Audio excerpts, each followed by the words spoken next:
बार बार सर्दी खांसी, दवा छोड़िए। ये 5 आयुर्वेदिक काढ़े कमाल कर देंगे।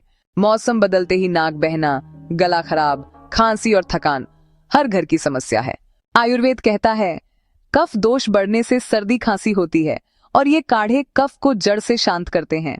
पहला, अदरक तुलसी काढ़ा, सर्दी जुकाम में राहत। दूसरा, काली मिर्च लौंग दालचीनी, कफ बाहर निकाले। तीसरा, गिलोय अदरक काढ़ा, इम्यूनिटी बूस्टर। चौथा, हल्दी दूध गोल्डन मिल्क, गले और खांसी में रामबाण। पांचवा, मुलेठी तुलसी काढ़ा, सूखी खांसी में असरदार। ध्यान रखें, बहुत गर्म तासीर वाले लोग सीमित मात्रा लें। दवा नहीं, सहायक उपाय हैं। ऐसे आयुर्वेदिक नुस्खों के लिए प्रयाग वाणी को फॉलो करें।